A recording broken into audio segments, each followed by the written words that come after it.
beesha caalamka ayaa kulan xasaasiya ku leh xerada xalane ee magaalada Muqdisho kuna dhawaaqaysa in dalku uu galay xaalad kala guur ah doorashana la aadayo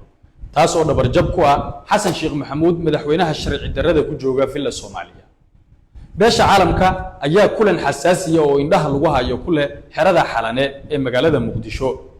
kulankan waxa soo qaban qaabiyay qaramada midoobay waxaana ka qayb galaya guud ahaan wadamada safaaradaha ku leh Soomaaliya safiirada u jooga isla markaasina kulankan waxa uu yimid kadib markii si hayaha safiirka Mareykanka iyo sidoo kale safiirka Ingiriisku ay si toos ah wadamadooda iyo sidoo kale qaramada midoobayba ay ula wadaageen inuu fashilmay wada hadaladii u dhaxeeyay Xasan Sheekh Maxamuud iyo sidoo kale mucaaradku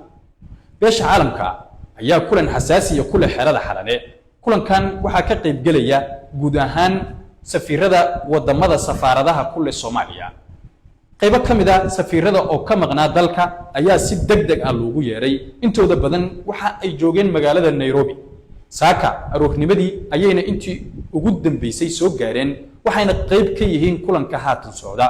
kulankan waxa looga hadlayaa xaaladda kala guurka ee siyaasadeed ee dalka Soomaaliya isla markaasina waxa lagu gorfeynayaa xaaladaha Soomaaliya iyo sida ay beesha caalamku u aragto iyo go'aamada ay ka gaari karto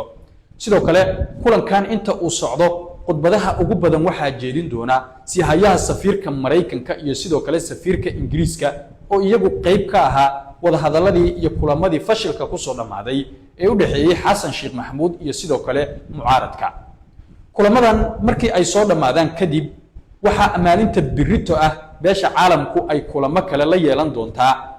mucaaradka Soomaaliya kulamadaas waxa lagu gorfeynayaa xaaladda siyaasadeed ee kala guurka ee dalka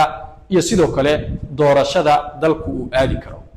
sidoo kale beesha caalamka ayaa Xasan Sheekh Maxamuud ku qasbi doonta inuu ka soo qayb galo kulamadaas iyadoo Xasan Sheekh Maxamuud runta indhaha ay beesha caalamku ka saarayso una sheegayso inuu dhamaaday muddaxileedkii rasmiga ahaa ee dawladda isla markaasina mucaaradka iyo dawladda ay isla afgartaan doorashada iyo qaabka dalkan loo gelin karo beesha caalamkuna ay marqaati ka noqonayso taasi waxa ay fashil iyo dhabarjab ku noqotay Xasan Sheekh Maxamuud madaxweynaha sharci darrada ku jooga Villa Soomaaliya oo qorsheynayay in uu sharci darro ku sii joogo ilaa 15 May 2027 isla markaasina uu qabto 15 May 2027 doorasho sharci darro haddaba